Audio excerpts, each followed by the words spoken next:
लोग उनके घर भी गए थे। तो एक प्लास्टिक का जो है वो झोपड़ी लगा करके और उसमें उनका परिवार रह रहा था। ना तो उन्हें गैस सिलेंडर की कोई सुविधा मुहैया कराई गई, ना तो आवास की कोई सुविधा मुहैया कराई गई, और ना ही उनके पास कोई इस तरीके का राशन कार्ड या कोई और सुविधा के बारे में उन्होंने हमें जानकारी दी, जो कि पहले ही हो जाना चाहिए था।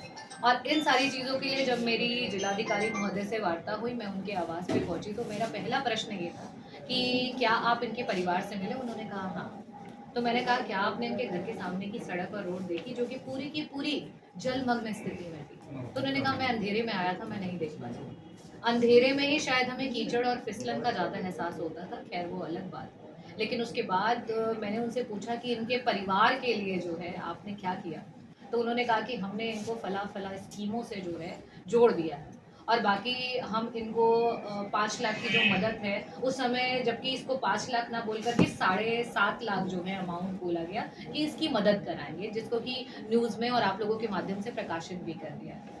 इस पे मेरे द्वारा जिस समय ये घटना हुई थी, मुख्यमंत्री जी को पत्र भी लिखा गया और उसमें कहा गया कि ये बेहद शर्मनाक घटना है। इसमें संलिप्त अधिकारियों पे कड़ी कार्यवाही होनी चाहिए, ताकि ये मील का पत्थर साबित हो और इस तरीके की घटनाएं जो हैं वो भविष्य में ना हो, और उत्तर प्रदेश के किसी कोने में ऐसी दर्दनाक घटनाएं ना हो।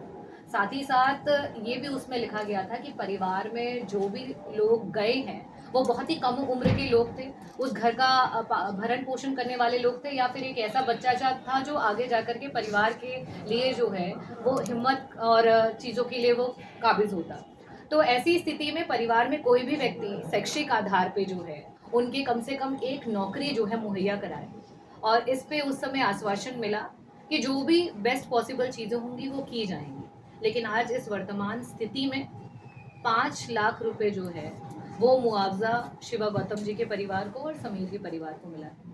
प्राची जी के परिवार ने जो है वो पैसा लेने से मना कर दिया है, और वो यही कहना चाहती हैं कि जो, और हम सभी ये चीज़ जानते हैं कि अपने बच्चों को आजकल की महंगाई के दौर में हम लोग अपने परिवार के किसी भी व्यक्ति को आगे बढ़ाने में 5 लाख रुपए तो कब ख़त्म हो जाते हैं पता भी नहीं चलता है। लेकिन यहाँ बात ये है कि आज वो बच्ची चली गई और उनके पास 2 बेटियां और थी, तो कम से कम शैक्षिक आधार पे उनके परिवार में एक नौकरी जो है वो सरकार से हम मांग करते हैं कि वो मुहैया कराएं।